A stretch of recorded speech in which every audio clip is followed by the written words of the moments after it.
तरी पण तुम्हाला आता निवडणूक आहे वाटतं सर? नाही, रामदास भाई हा थैथाट करणारा देवचार आहे, बाकी काय होत नाही. भास्कर जाधव नाराज आहे अशी चर्चा आहे, त्याची काही चर्चा तुमची झाली नाही? भास्कर शेठ यांच्याशी ह्याच विषयावर सकाळीच माझी चर्चा झालेली आहे आणि त्यांनाही मी सांगितलेलं आहे, तुम्ही नगरविकास खात्याचे मंत्री होता, खूप अभ्यासू व्यक्तिमत्व भास्कररावांकडे आम्ही पाहतो.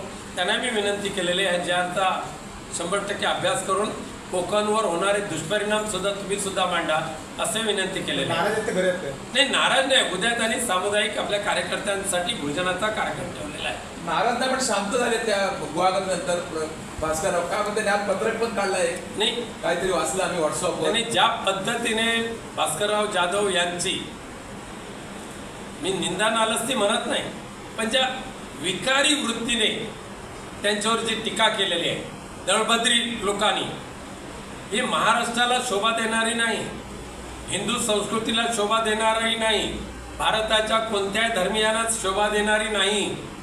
आणि त्यामुळे भास्करराव नक्कीच त्यांचे मनामध्ये दुःखी असतीलच, पण हा हरणारा शेर नाही आहे.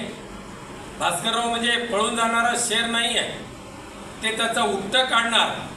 आणि ज्यानी ज्यानी विकार म्हणजे खाण ओकलेली आहे स्वतःच्या तोंडातून, त्याला चांगला सुसंस्कृत शब्दामध्ये नक्कीच ते उत्तर देतील. 100% वगैरे आलेलं तर आम्ही त्या समोरच्या माणसांचा जो काय पंचनामा करायचा तो केलेला आहे. आणि भास्कर जाधव सक्षम आहे, तेच आमच्या पाठीशी नेहमीच उभे राहतात. त्यामुळे भास्कररावांच्या पाठीमागे 100% शिवसेना आहे, हे माननीय उद्धव साहेबांनी त्याच दिवशी सांगितले.